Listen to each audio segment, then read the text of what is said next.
Hi everyone, my name is Nthabiseng Nkojoana from the University of Pretoria in the Health Science faculty.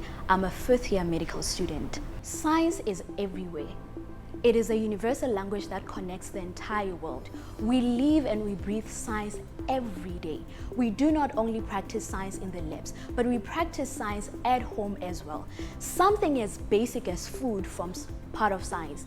Prof. Mashamba-Thompson's study on the development of acceptable indigenous food diet for children under 5 in the ECD centers of Limpopo in the rural of South Africa gives a perspective of the benefits of indigenous food in the diet of children under 5.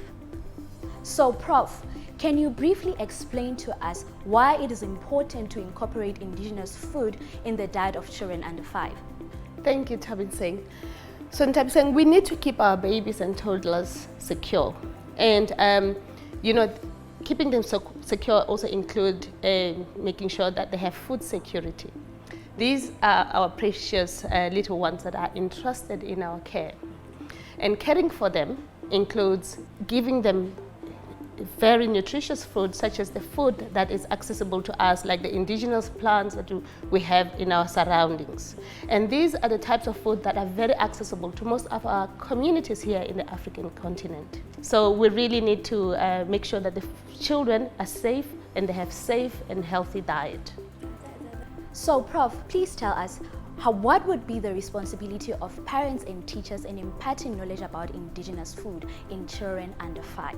The parents and teachers of children under 5 can incorporate indigenous food knowledge in the curriculum of the ECDs. The teachers could bring examples of indigenous herbs or indigenous plants and fruit that they find in their surroundings to show the children that these are food that are accessible to them. So I've brought you the blackjack plant that I found in a bush outside my house that grows naturally. So this is something that the teachers can also do, show the children the indigenous food that we have in our surroundings.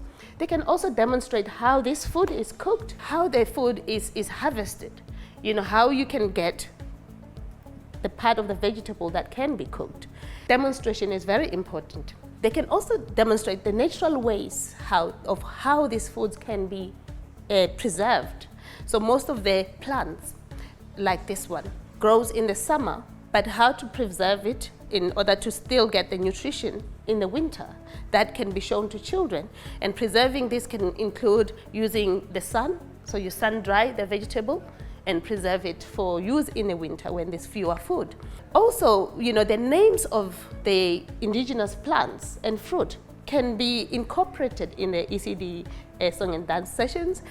They can also include this in the visual aids of the ECD center so that the children can see this and also be able to identify them when they see them outside in their surroundings.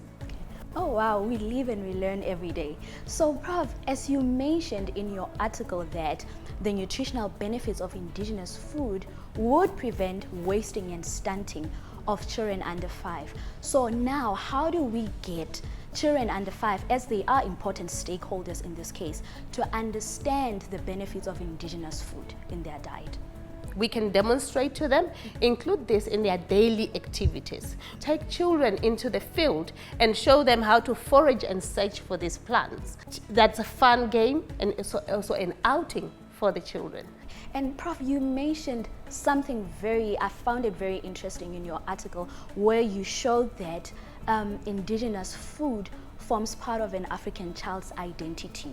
So would you perhaps like to elaborate further on that, and also how science could contribute to our identity as well?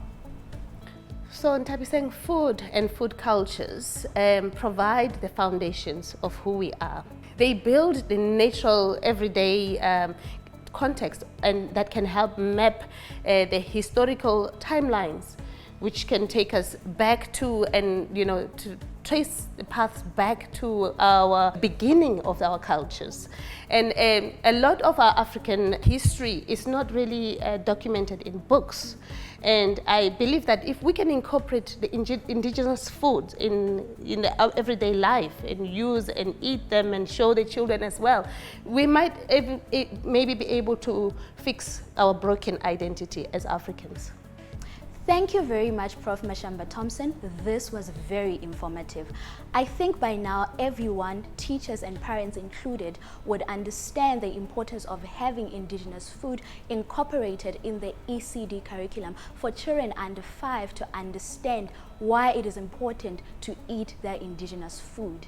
Thank you very much, everybody. Have a lovely day.